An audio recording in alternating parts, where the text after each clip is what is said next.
ஆனால் கார்த்திக் சசிகுமார் கேட்டிருக்காருண்ணே. Muthalib sir, one question, where do you Tamil Nadu politics after 10 year? What's your view?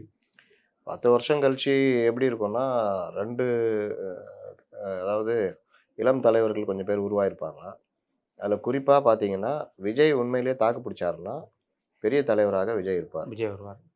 எனக்கு இவரு இப்ப இந்த தேர்தலுக்கு பிறகு தான் அத சொல்ல முடியும். அவரு எப்படி என்ன பண்ண போறாருன்னு. ஏன்னா, அரசியல பற்றியே தெரியாம, பொதுமக்கள் பிரச்சனை தெரியாம, மேடை பேச்சு வராம, எதுவும் பண்ணாம ஒருத்தர் கட்சிய நீண்ட நாளுக்கு நடத்த முடியாது. 2வது தைரியம் கிடையாது. மத்திய அரச எதிர்த்து நிக்கிற தைரியமோ, இல்ல பல விஷயங்கள்ல நம்ம பல தலைவர்கள்லாம் பார்க்கும்பொழுது, அன்றைய பிரச்சனைகள்ல அவங்க நின்னதெல்லாம் வேற கதை. வேற கதை. அப்ப அந்த விஷயங்கள்ல வந்து ஒண்ணு பார்க்கணும். இன்னொன்னு அ திமுக ஒருவேளை காங்கிரஸு இப்போ திமுக இந்த கூட்டணி, இல்ல இந்த காங்கிரஸ் விலகுது, இந்த மாரி ஏதாவது நடந்தது அப்டின்னா, திமுகவுடைய நிலைப்பாடு என்ன ஆகும்? சேம் விஜய்க்கு என்ன சொல்றோமோ, அதே தான் உதயநிதிக்கு. பெரிய அளவுலாம் 2 பேருக்கும் இது வித்தியாசம்லாம் கிடையாது.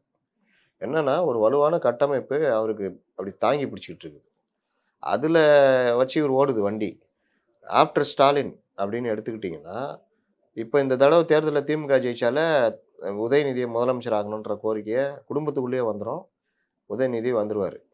அப்டின்னா உதயநிதியும் வராருன்னா, ஃபர்ஸ்ட் டைம் உதயநிதி வராருன்னா, அந்த ஆட்டத்த இன்னொரு 5 வருஷம் இன்னும் தாங்கணும். ம். அது ஒண்ணு இருக்கு. அப்பாவுக்கு மாறுபட்டு இவரு இருக்காரு அப்டின்னு பார்த்தா ஒண்ணுமே கிடையாது. ஒண்ணுமே இல்ல. தூய்மை பணியாளர்லேருந்து பல விஷயங்கள பார்த்துட்டோம். இதே பாணி, இதே டைப்பு, இதே மாரி ஆட்கள் எழுதி குடுக்குறத பேசுறது, இதே தான் போறாரு. அப்ப திமுக வந்து ஒரு புதிய நடைமுறைய கையில எடுக்காத வரைக்கும், திமுக அடுத்த கட்டத்த நோக்கி நகர முடியாது. இன்னொன்னு உள்ளுக்குள்ள பெரிய அதிகார மையங்கள் ரொம்ப உருவாயிடுச்சு. கனிமொழியிலருந்து அவருடைய எல்லாருமே. மருமகன்லேருந்து எல்லாருமே. இது கட்சிய வந்து எல்லாரும் இத வேடிக்கை பார்த்துட்டு இருக்க மாட்டாங்க. ஒரு பிரச்சனைன்னு வந்தா, பாரம்பரிய கட்சி உங்க குடும்பத்துக்கு தான் சொந்தமான்ற கோரிக்கைகளும் உள்ள வர ஆரம்பிச்சுரும். இன்னொன்னு வெளியிலேருந்து வர எல்லாரையும் உள்ள சேர்க்குறாங்கல்ல அதிமுகலாம். ம். அவங்கலாம் என்ன கொள்கையோட நிப்பாங்க.